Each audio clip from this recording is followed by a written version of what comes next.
आज हम डिजिटल भारत में एंट्री कर चुके हैं, जहां हम घर बैठे बैठे डिजिटल सुविधाओं का आनंद ले रहे हैं।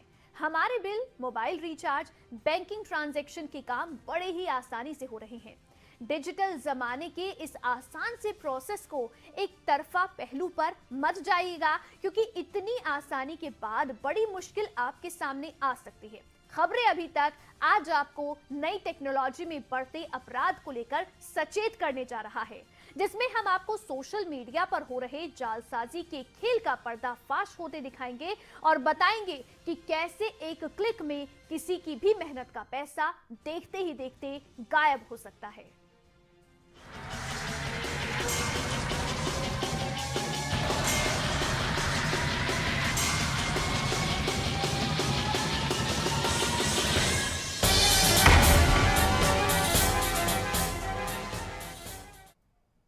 अगर आप भी आज के ज़माने में फेसबुक चलाते हैं तो ये खबर आपके लिए है, क्योंकि अगर आपने ये खबर नहीं देखी तो आप साइबर ठगों की एक बड़ी साजिश का शिकार हो सकते हैं।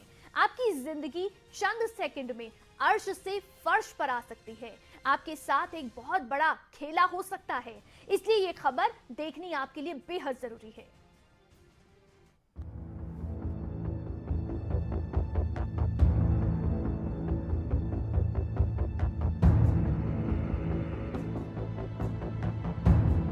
देश भर में इन दिनों साइबर क्राइम के मामले तेजी से बढ़ रहे हैं। हालांकि साइबर क्राइम के मामलों पर रोक लगाने के लिए साइबर पुलिस की ओर से पूरी कोशिशें की जाती है। बावजूद इसके साइबर क्राइम के मामले कम होने के बजाय और ज्यादा बढ़ जाते हैं। अब बढ़ते समय के साथ साइबर क्राइम के खिलाफ नागरिक जागरूक हो रहे हैं, तो भोले भाले लोगों को फंसाने के लिए नई साजिश शुरू हो चुकी है। साइबर ठगी से जुड़े जालसाज लोगों ने इन दिनों आम लोगों को फंसाने के लिए एक ऐसा तरीका ढूंढ निकाला कि कोई न चाहते हुए उनकी चाल में फंस जाता है। अब लोगों को अपने झांसे में लेने के लिए एक फेक मैसेज का इस्तेमाल किया जा रहा है। इस फेक मैसेज को फेसबुक के जरिए लोगों को भेजा जाता है।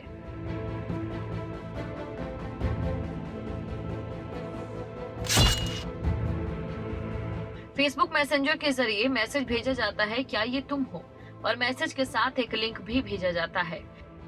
जैसे लिंक को क्लिक करते हैं, लिंक ओपन होते ही साइबर ठगों को आपके फोन में एंट्री करने का जरिया मिल जाता है। लिंक पर क्लिक करते ही आपके फोन पर कुछ भी आ सकता है।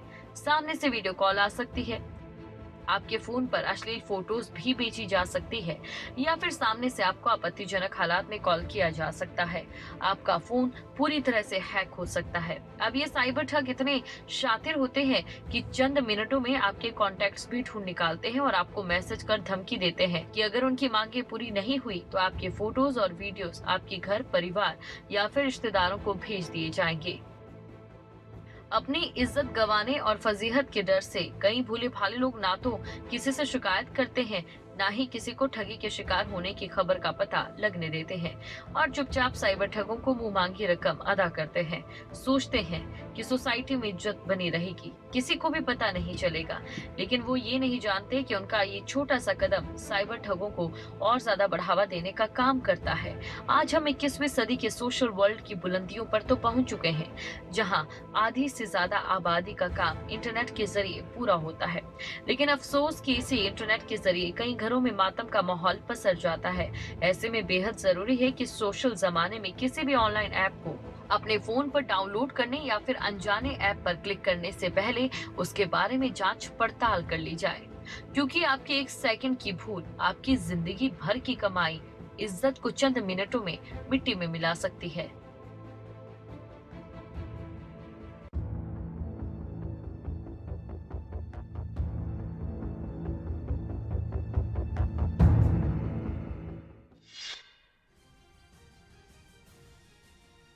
आज के सोशल वर्ल्ड में गूगल एक ऐसा साथी माना जाता है जो कहीं भी किसी भी जगह पर आपको सही राह दिखाता है। दुनिया के किसी भी कोने की जानकारी चंद सेकंड में आप तक पहुंच जाता है। लेकिन क्या हो जब गूगल में ही आप बड़ी धोखाधड़ी का शिकार हो जाएं?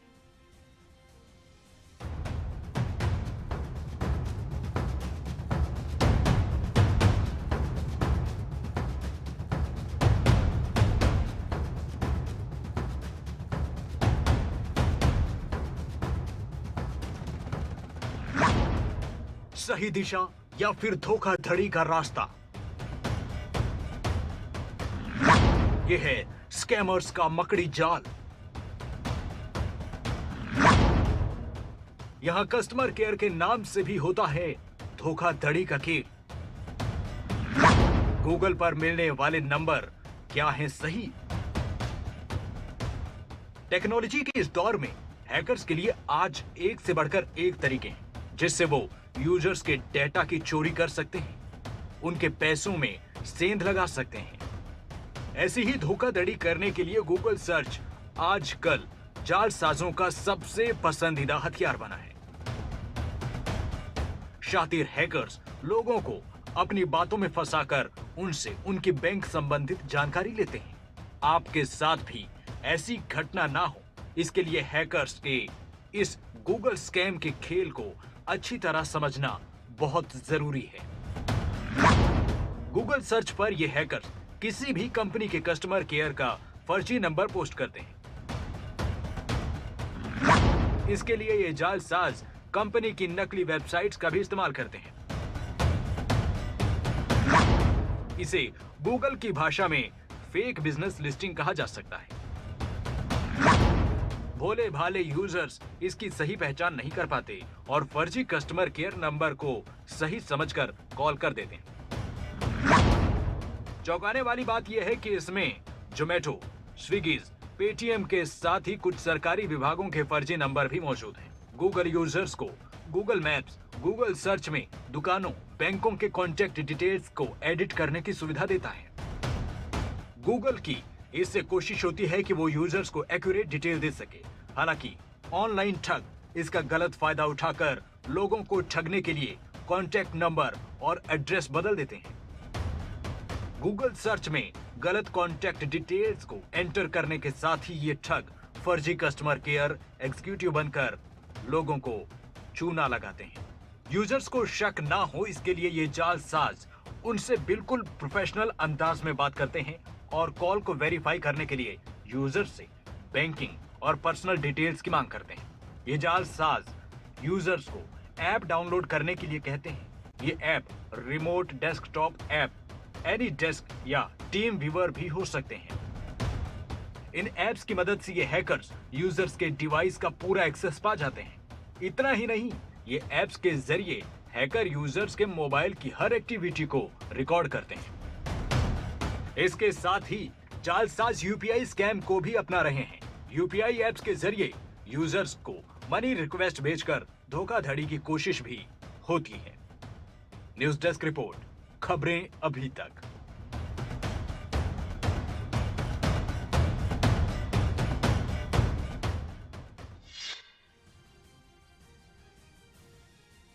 ये तो रही गूगल पर होने वाली ठगी की बात, और अब हम बात करने वाले हैं उस फोन कॉल की जो आपको ये कहकर आते हैं कि क्या आपको अपने सिम कार्ड को ई सिम में अपग्रेड करवाना है। अगर आपको भी कभी ऐसा फोन कॉल आए तो आप समझ जाइएगा क्यों कि ये कोई सिम अपग्रेड करने की कॉल नहीं बल्कि खतरे की घंटी है।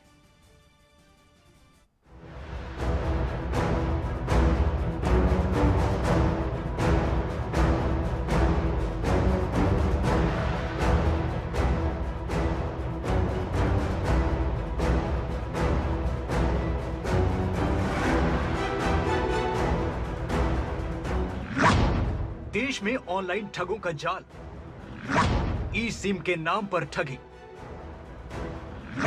ऑनलाइन नटवर लालों से हो जाएं सावधान।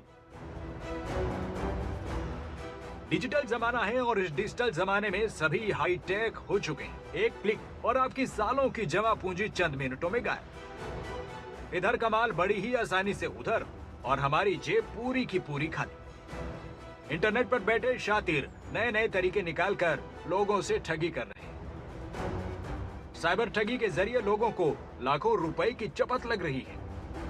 अब ई सिम का झांसा देकर ऑनलाइन ठगी को अंजाम दिया जा रहा है, लेकिन कैसे, ये भी आज खबरें अभी तक पर जान लीजिए। ऑनलाइन बैठे ठग खुद को मोबाइल कंपनी का कस्टमर केयर एग्जीक्यूटिव बताकर फोन करते हैं। हैकर्स सिम कार्ड को अपग्रेड करने और केवाईसी अपडेट नहीं होने की वजह 24 घंटे में सेवाएं बंद होने की बात कहकर झांसा देते हैं।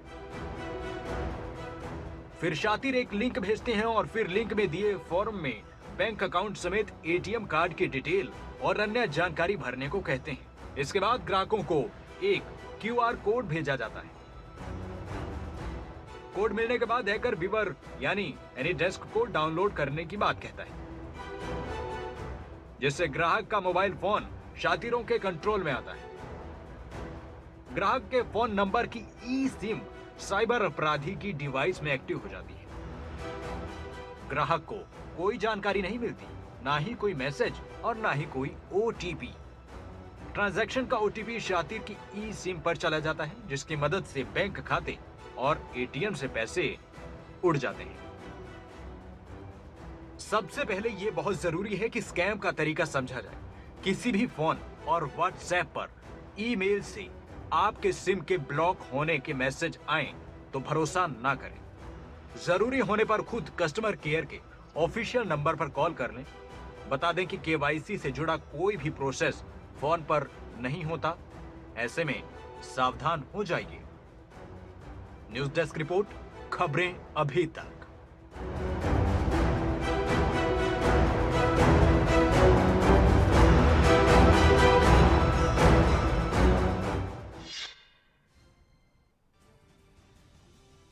अब खबर आपके ऑनलाइन पेमेंट ऐप से जुड़ी है। आप में से ज्यादातर लोग गूगल पे, पेटीएम और क्रेडिट कार्ड तो इस्तेमाल करते ही होंगे और आप ये बात भी जानते होंगे कि इन ऐप के जरिए आपकी जिंदगी और भी आसान हो चुकी है। लेकिन आप में से अधिकतर लोग इन्हीं ऐप के जरिए ठगी का शिकार भी होते हैं।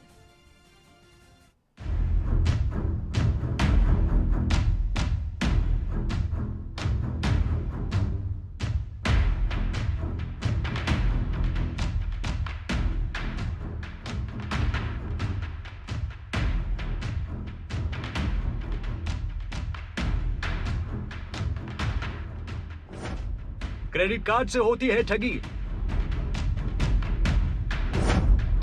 पेटीएम के केवाईसी वेरिफिकेशन कराने के नाम पर लूट। पॉलिसी फंड रिलीज कराने के नाम पर ठगी। गूगल पे अपडेट कराने के नाम पर ठगी। डिजिटल जमाने में हमारे जीने का सलीका जितना आसान है, ऑनलाइन प्लेटफॉर्म पर होने वाले अपराधों ने लोगों को उतना ही ज्यादा परेशान कर दिया है। अब जब तक हमारे पास क्रेडिट कार्ड, पेटीएम, गूगल पे है, हमें ना तो जेब में पैसे लेने की जरूरत पड़ती है और ना ही कहीं परेशानी होती, क्योंकि ज्यादातर दुकानों, शॉपिंग मॉल्स में गूगल पे और पेटीएम से पेमेंट करने का ऑप्शन अवेलेबल है। अब डिजिटल जमाने के मास्टरमाइंड ये बात अच्छी तरह जानते हैं कि ऑनलाइन पेमेंट एप्स और क्रेडिट कार्ड हमारी जिंदगी का अहम हिस्सा हैं और यही एप्स उनकी जेब को भी भर सकते हैं। शातिर ठगों के गिरोह ज्यादातर पेटीएम के केवाईसी वेरिफिकेशन और क्रेडिट कार्ड को अपडेट कराने के नाम पर ऑनलाइन ठगी की वारदात को अंजाम देते हैं। शातिर ठग ग्राहकों को कॉल, एसएमएस और ईमेल भेजकर उनसे उनकी जानकारी जुटाने की कोशिश करते हैं, जिसमें कि लॉगिन डिटेल, कार्ड की जानकारी, पिन और ओटीपी शामिल है। ये शातिर ठग ग्राहकों को लिंक भेजकर केवाईसी अपडेट करने के लिए या अनवेरिफाइड ऐप इंस्टॉल करने के लिए भी कहते हैं। ऐसा नहीं करने पर ग्राहकों को धमकी दी जाती है कि अगर उन्होंने केवाईसी अपडेट नहीं की तो अकाउंट फ्रीज, ब्लॉक और बंद हो सकता है। अगर कस्टमर ने कॉल, मैसेज या अवैध ऐप पर अपनी जानकारी साझा की तो ठगों को उसके अकाउंट का एक्सेस मिल जाता है। कुछ ऐसे नियम ही क्रेडिट कार्ड के लिए भी हैं। शातिर ठग आपके फोन पर मैसेज के जरिए सिर्फ एक लिंक भेजते हैं। लिंक पर क्लिक करते ही आपका खाता पूरी तरह खाली। करनाल की इन दो बहनों के साथ भी ऐसा ही हुआ था। वैसे तो पेशे से दोनों ही बहनें बैंक में ही नौकरी करती थी, लेकिन किसने सोचा था बैंक कर्मचारी खुद भी धोखाधड़ी का शिकार होंगे। अब दोनों बहनें पेशे से बैंक कर्मचारी हैं, लेकिन फिर भी दोनों को किसी की मदद नहीं मिली। बैंक ने भी इन दोनों बहनों की मदद से इनकार कर दिया।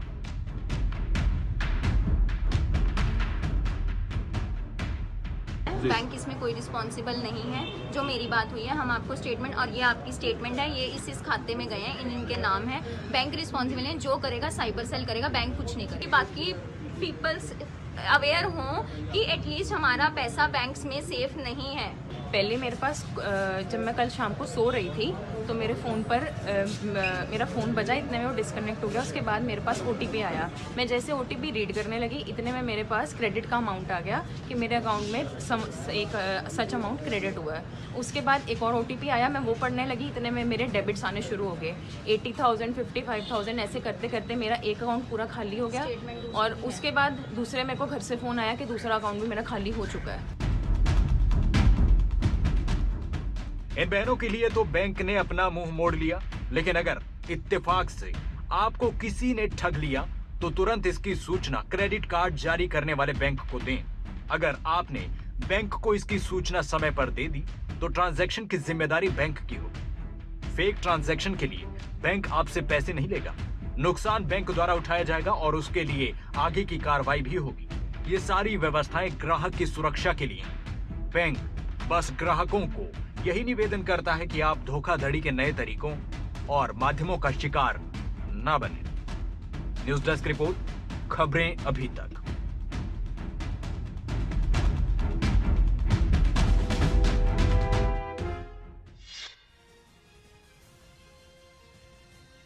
ये तो रहे आज के आधुनिक दौर के लोगों को ठगने के अलग से अलग तरीके, लेकिन क्या आप जानते हैं आप बड़ी ही आसानी से ऐसे ऑनलाइन फ्रॉड से बच भी सकते हैं। जी हाँ, आपके हाथों में जो फोन है, अगर वो आपके लिए सारी समस्याओं की जड़ है तो यही फोन आपकी समस्याओं का हल भी है।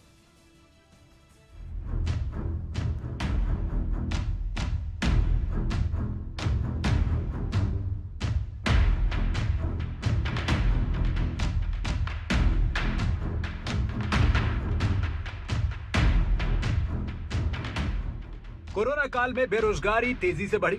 लॉकडाउन के दौरान दुनिया घरों में कैद हुई तो लोगों ने अपना ज्यादातर वक्त फोन पर बिताना शुरू किया। कोरोना काल में ही साइबर क्राइम के मामले तेजी से बढ़े हैं। लोगों ने ठगी के लिए ऑनलाइन प्लेटफॉर्म का ज्यादा सहारा लिया है। शातिर ठगों ने लोगों की जेब खाली करने के लिए सोशल ऐप पर एड्स के जरिए दूसरों के बैंक अकाउंट खाली कर अपने बैंक अकाउंट भरने का काम किया है। कुल मिलाकर हमारा फोन ही ऐसे लोगों के लिए ठगी का सहारा है, लेकिन अगर हम फोन चलाते हुए ऐसी चीजों को ना कहना सीख जाएं, तो हम ठगी से बच सकते हैं। तो चलिए बताते हैं आपको कि ऑनलाइन ठगी से आखिर बचा कैसे जा सकता है। अगर आपके मोबाइल नंबर पर 2G या 3G सिम को 4G ई सिम में अपग्रेड करने के बारे में कोई कॉल आता है तो कॉलर पर बिल्कुल भरोसा ना करें। यह ठगी का एक तरीका हो सकता है। अगर कॉलर ई सिम से जुड़ा कोई मैसेज करता है तो उसे टेलीकॉम प्रोवाइडर को ना भेजें। अगर आप SMS भेजते हैं तो वो आपके सिम को डीएक्टिवेट कर ठगों को ई सिम जारी कर देगा। कॉलर की बातों या फिर ऑफर्स में बिल्कुल ना पड़ें, ना उसके साथ बैंक और कार्ड से जुड़ी कोई जानकारी शेयर करें। कॉलर के कहने पर किसी ऐप या लिंक को बिल्कुल भी ओपन ना करें। अगर आपने कॉलर के कहने पर कोई ऐप डाउनलोड किया तो तुरंत डिलीट या अनइंस्टॉल करें। अगर आपका सिम कार्ड डीएक्टिवेट हो गया है तो बैंक को तुरंत कांटेक्ट करें और उस नंबर से जुड़े बैंक अकाउंट को बंद करें या फिर सुरक्षित करवा दें। आप बैंक का पासवर्ड भी बदल सकते हैं। अपने बैंकिंग लेन देन के लिए नियमित SMS के साथ ईमेल अलर्ट के लिए रजिस्टर करें।